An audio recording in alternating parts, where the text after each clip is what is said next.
નમસ્કાર ખેડૂત મિત્રો. ખેડૂતોના ખેત ઉત્પાદન વધે અને એ માટે અત્યારે જે ખેતીની અંદર જે આધુનિક ખેતી પદ્ધતિઓ અમલમાં આવેલી છે એ ખેડૂતો સુધી પહોંચાડવા માટે ગુજરાત સરકાર અને ભારત સરકારે વિવિધ યોજનાઓ અમલમાં મૂકેલી છે અને એ યોજનાઓ મારફતે આપણે આ ટેકનોલોજી ખેડૂતોના ખેતરો સુધી પહોંચે એ રીતે સતત પ્રયત્નશીલ હોઈએ છીએ. આપણા જિલ્લાની અંદર અને રાજ્યની અંદર આત્મા પ્રોજેક્ટ પણ કાર્યરત છે. એક યોજના અંતર્ગત ઘણી બધી પ્રવૃત્તિઓ ચાલે છે.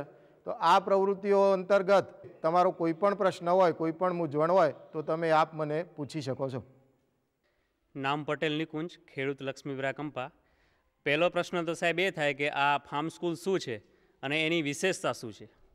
આપ સૌ જાણો છો કે આપણા રાજ્યની અંદર અને જિલ્લાની અંદર આત્મા પ્રોજેક્ટ એટલે કે એગ્રીકલ્ચર ટેકનોલોજી મેનેજમેન્ટ એજન્સી એ કાર્યરત છે. આ યોજનાનું મુખ્ય કાર્ય જે નવી ખેતી પદ્ધતિઓ આવી રહેલી છે એ ખેતી પદ્ધતિઓ ખેડૂતના ખેતર સુધી ખૂબ જ સરળતાથી અને અસરકારક રીતે પહોંચે એનું મુખ્ય કાર્ય છે. અને આ માટે આત્મા પ્રોજેક્ટની અંદર ખેડૂતોના પ્રેરણા પ્રવાસો, તાલીમો, ખેડૂતોના ખેતરની અંદર અગ્રહરોળના નિદર્શનોનું આયોજન કરવામાં આવે છે. સાથે સાથે કાર્ય કરી અને શીખો એ સિદ્ધાંત ઉપર ખેડૂતના ખેતરો ઉપર ફાર્મ સ્કૂલ એટલે કે ખેતર શાળાઓ ગોઠવવામાં આવે છે. આ જે ખેતર શાળા છે એ સંચાલક ખેડૂતના ખેતર ઉપર અથવા એના ખળાની અંદર એનું સંચાલન કરવામાં આવે છે. અને ખેતર શાળા આ રીતે જોઈએ તો એક રીતે અનૌપચારિક પાઠશાળા છે કે જેની અંદર શીખનાર અને શીખવનાર બંને ખેડૂતો હોય છે. એટલે ટૂંકમાં તેનું સંચાલન ખેડૂતોએ જ કરવાનું હોય છે. લાલજીભાઈ પટેલ, લક્ષ્મીપુરાનો વતની છું. ફાર્મ સ્કૂલ કયા કયા વિષયો ઉપર સંચાલિત કરી શકાય છે? ફાર્મ સ્કૂલ મુખ્યત્વે કૃષિ પાકો ઉપર આયોજિત કરવામાં આવે છે. તેમ છતાં તેને સંલગ્ન જે વ્યવસાયો છે જેવા કે પશુપાલન છે, મરઘા ઉછેર છે, મત્સ્યપાલન છે, બાગાયતી પાકોમાં ખાસ કરીને શાકભાજીના પાકો છે, ફળફળાદીના પાકો છે, અળસિયાનું ખાતર ઉત્પાદન, આ તમામ વિષયો ઉપર જે ખેડૂતોને ઇન્ટરેસ્ટ હોય એના આધારિત વિષય પસંદ કરી અને ફાર્મ સ્કૂલનું આપણે સંચાલન કરી શકીએ છીએ. વિનોદ પટેલ, લક્ષ્મીપુરા કંપા. સાહેબ, મારો પ્રશ્ન એ છે કે ફાર્મ સ્કૂલના મુખ્ય કાર્ય કયા કયા છે એ જણાવો. ફાર્મ સ્કૂલનું મુખ્ય કાર્ય ટ્રાન્સફર ઓફ ટેકનોલોજી એટલે કે જે નવી ટેકનોલોજી છે આવે છે તે ખેડૂતના ખેતર સુધી ટ્રાન્સફર કરવી અને ખેડૂતની કાર્યકુશળતામાં વધારો કરવો તે છે. આ માટે ફાર્મ સ્કૂલ બે રીતે કાર્ય કરે છે. એક તો ફાર્મ સ્કૂલના સંચાલનના સ્થળે જુદા જુદા 6 વખત સત્રો ગોઠવી અને ખેડૂતોને તાંત્રિક માર્ગદર્શન આપવામાં આવે છે. અને સાથે સાથે બીજું કે સંચાલક ખેડૂતના ખેતર ઉપર અગ્રહરોળનું એક આદર્શ નિદર્શન ગોઠવવામાં આવે છે. આ નિદર્શનની અંદર અત્યારની જે આધુનિક પદ્ધતિઓ છે, ખાસ કરીને જમીન ચકાસણી છે, બીજની માવજત છે, સંકલિત જીવાત નિયંત્રણ છે, સંકલિત પોષણ વ્યવસ્થાપન છે, જૈવિક ખાતરોનો ઉપયોગ, જૈવિક દવાઓનો ઉપયોગ, આ બધાનો સમન્વય કરી અને ખેડૂતના ખેતી ખર્ચમાં ઘટાડો થાય અને એનું ઉત્પાદન વધે એ આશયથી આ ફાર્મ સ્કૂલ આ રીતે બે રીતે કાર્ય કરતી હોય છે.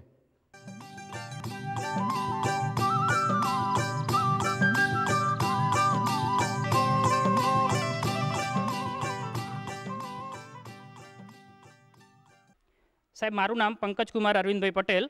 હું લક્ષ્મીપુરા કંપાનો વતની છું. પણ મારો એક પ્રશ્ન છે કે સાહેબ, આપણે કૃષિ શાળાનું સ્થળ, તાલીમાર્થીઓ, પછી સંચાલકો અને તાલીમ આપનારનું જે પસંદગી કરવામાં આવે છે એ કઈ રીતે કરવામાં છે એ મારે જાણવું છે. પંકજભાઈ, આ આપનો ખૂબ જ અગત્યનો પ્રશ્ન છે. કારણ કે ફાર્મ સ્કૂલનું સંચાલન કરવું એ ખૂબ જ મહત્ત્વની બાબત છે. અને એના સંચાલક તરીકે મોટે ભાગે જે ખેડૂતો એવોર્ડ વિજેતા ખેડૂતો હોય છે રાષ્ટ્ર કક્ષાએ કે રાજ્ય કક્ષાએ એવા ખેડૂતોને પસંદ કરીએ છીએ. જો ગામમાં એવોર્ડ વિજેતા ખેડૂત ના હોય તો આત્માના ફાર્મર ઇન્ટરેસ્ટ ગ્રુપ હોય છે એના સક્રિય સભ્ય હોય અથવા તો બીજા કોઈ પ્રગતિશીલ ખેડૂત કે જેમને ખેતી કાર્યોની અંદર ખૂબ રસ હોય અને એમાંથી કંઈક પ્રાપ્ત કરવાની જિજ્ઞાસા હોય તેવા ખેડૂતને આપણે ફાર્મ સ્કૂલના સંચાલક તરીકે પસંદ કરીએ છીએ. સ્થળ તરીકે એ સંચાલક ખેડૂતનું ખેતર અથવા તો તેનું ખળું અને તેનું ગામ એ સ્થળ તરીકે પસંદ કરીએ છીએ. એની અંદર ફાર્મ સ્કૂલમાં જે ખેડૂતો શીખનાર અથવા તો જેને આપણે વિદ્યાર્થી કહીએ એ જે વિદ્યાર્થીઓની પસંદગી છે એમાં પણ ખૂબ ધ્યાન રાખવામાં આવે છે. જે વિષય ઉપર ફાર્મ સ્કૂલ હોય એ વિષયની અંદર ખૂબ રસ ધરાવતા ખેડૂતો હોય, એ જ ગામના હોય અથવા તો સંચાલક ખેડૂતના ગામની આજુબાજુના 4-5 ગામના આવા જે ખેડૂત મિત્રો હોય જે ખરેખર રુચિ ધરાવતા હોય એવા ખેડૂતોને આપણે ફાર્મ સ્કૂલના વિદ્યાર્થી તરીકે પસંદ કરીએ છીએ. અને ફાર્મ સ્કૂલના શિક્ષક તરીકે એ ખૂબ જ અગત્યની બાબત છે. તો એમાં આપણા જે જિલ્લાની અંદર કૃષિ વિજ્ઞાન કેન્દ્ર આવેલું છે એના વિષય નિષ્ણાતશ્રીઓ, સ્ટેટ એગ્રીકલ્ચર યુનિવર્સિટીના વૈજ્ઞાનિકશ્રીઓ, જિલ્લાની અંદર કાર્યરત વિવિધ ખાતાઓ જેવા કે ખેતીવાડી ખાતું છે, બાગાયત ખાતું છે, પશુપાલન ખાતું, એના અધિકારીઓ, નિવૃત્ત અધિકારીઓ, પ્રગતિશીલ ખેડૂતો તેમજ નોન ગવર્મેન્ટ એજન્સીના વિષય નિષ્ણાતોને આપણે શિક્ષક તરીકે ફાર્મ સ્કૂલની અંદર બોલાવતા હોઈએ છીએ. મારું નામ રમેશકુમાર વિઠ્ઠલભાઈ પટેલ છે. લક્ષ્મીપુરા કંપાનો વતની છું. સાહેબ, આ ફાર્મ સ્કૂલ કેટલા સમય માટે હોય છે એ જાણવું છે. ફાર્મ સ્કૂલ છે એ એનો સમયગાળો એના વિષય ઉપર આધારિત છે. ધારો કે કોઈ પાક ઉપર આપણે ફાર્મ સ્કૂલ કરતા હોઈએ તો એ પાકનો જે સમય લોબા ગાળાનો પાક હોય તો ફાર્મ સ્કૂલનો સમયગાળો લોબો, અને ટૂંકા ગાળાનો પાક હોય તો ફાર્મ સ્કૂલનો સમયગાળો ટૂંકો હોય છે. એટલે એનો સમયગાળો જે તે વિષય ઉપર આધારિત હોય છે. મારું નામ રસિક પટેલ છે. લક્ષ્મીપુરા કંપાનો વતની છું. ખેડૂત શાળાની તાલીમ વર્ગો અને સત્રો કઈ રીતે ચલાવવામાં આવે છે એ મારે જાણવું છે સાહેબ. રસિકભાઈ, ફાર્મ સ્કૂલનો તમે જે આ પ્રશ્ન પૂછ્યો એ ખરેખર ફાર્મ સ્કૂલનું હાર્દ છે. જે રીતે આપણે જોઈએ છીએ કે ફાર્મ સ્કૂલનો જે સમયગાળો છે એ ટોટલી 6 વિભાગમાં વહેંચી દેવામાં આવેલો છે. આખો જે સમયગાળો છે તે એટલે કે 6 સત્રો એને કહેવામાં આવે છે. આ સત્રો લોબા ગાળાની ફાર્મ સ્કૂલ હોય તો 18 થી 20 દિવસ અને ટૂંકા ગાળાનો પાક હોય તો 7 થી 10 દિવસે ગોઠવવામાં આવે છે.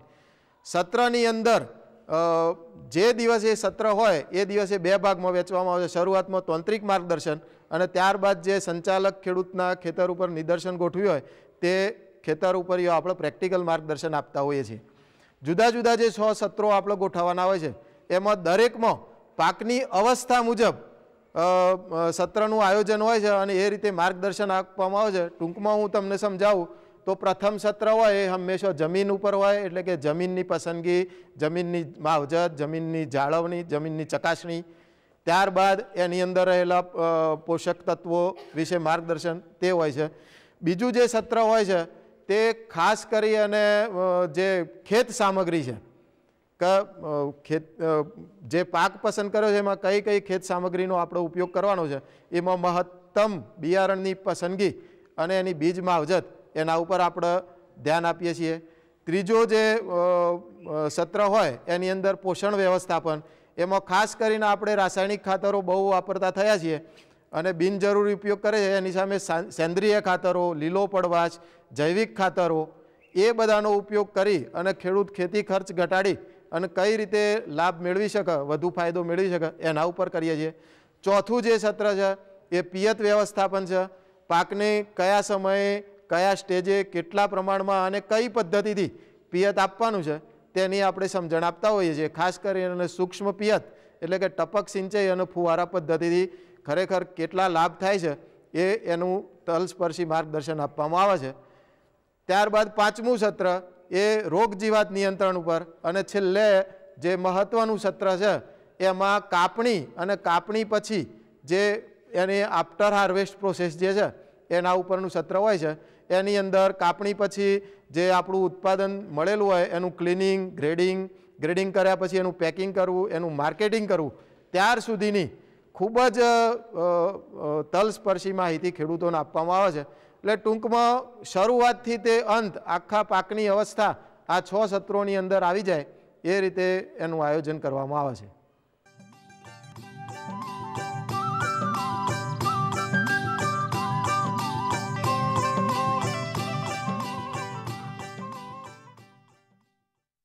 મારું નામ શૈલેષ પટેલ છે. લક્ષ્મીપુરાનો વતની છું.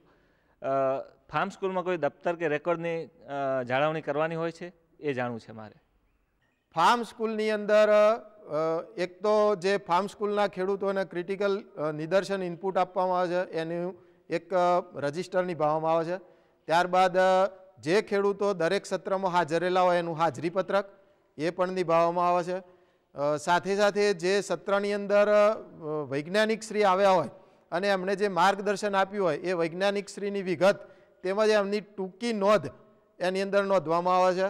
અને એ સિવાય ફાર્મ સ્કૂલની અન્ય ખેડૂતોએ મુલાકાતો લીધેલી હોય અથવા કોઈ બહારથી અધિકારીઓ આવ્યા હોય, મહાનુભાવો આવ્યા એમણે મુલાકાત લીધી હોય તેમનું મુલાકાતી રજિસ્ટર, આ બધું રેકોર્ડ ફાર્મ સ્કૂલની અંદર નિભાવવામાં આવે છે.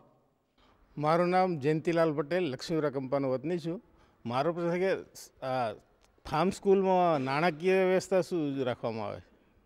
જયંતિભાઈ, આપનો આ પ્રશ્ન ખરેખર ખૂબ જ અગત્યનો છે. ફાર્મ સ્કૂલની અંદર કુલ વધુમાં વધુ જોગવાઈ 26,740 રૂપિયાની છે. એની અંદર ખર્ચાની અંદર ખેડૂતને જે નિદર્શન કીટ આપવામાં આવે છે તે, તેમજ IPM કીટ ખેડૂતોને આપવામાં આવે છે, ખેડૂતોના રિફ્રેશમેન્ટ, તેમજ જે વૈજ્ઞાનિક શ્રીઓને આપણે બોલાવીએ છીએ એમને માનદ વેતન વગેરેનો સમાવેશ કરવામાં આવે છે. મારું નામ જ્યોત્સનાબેન વિનોદભાઈ પટેલ છે. હું લક્ષ્મીપુરા ગામની વતની છું. આપણા જ ગામમાં જે ફાર્મ સ્કૂલ છે એવી ફાર્મ સ્કૂલ બીજા ગામમાં ખોલવી હોય તો આપણે કોને મળવું જોઈએ? આ આપણા ગામની અંદર ફાર્મ સ્કૂલ છે એ જ રીતની ફાર્મ સ્કૂલ આખા રાજ્યની અંદર તમામ જિલ્લાઓમાં અને તાલુકાઓમાં આપણે ગોઠવી શકીએ છીએ. એના માટે દરેક જિલ્લાની અંદર ખેડૂત તાલીમ કેન્દ્ર આવેલું છે. આ ખેડૂત તાલીમ કેન્દ્રની અંદર પ્રોજેક્ટ ડાયરેક્ટર આત્મા એટલે કે એ જિલ્લા કક્ષાના અધિકારી બેસતા હોય છે અને એમના મારફતે આ દરેક જિલ્લાની અંદર ફાર્મ સ્કૂલનું આયોજન થાય છે. તાલુકા લેવલે આપણા તાલુકામાં જોઈએ તો બ્લોક ટેકનોલોજી મેનેજર એવી એક પોસ્ટ છે અને એ બ્લોક ટેકનોલોજી મેનેજર પોતે જે તે તાલુકાની અંદર સંચાલન કરતા હોય છે.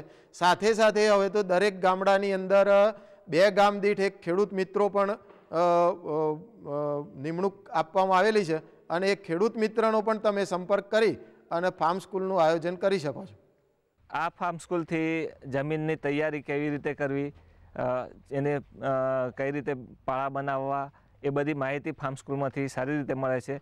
અને આ ફાર્મ સ્કૂલનો અહીંયાથી સત્ર ચાલુ થયું છે ત્યારથી અમને પ્રેરણા મળી છે કે શાકભાજી કઈ રીતે વાવી, શું કરવું, કેમ એનામાં કેવા કાર્યો કરવા, એ બધી માહિતી ફાર્મ સ્કૂલમાંથી મળે છે.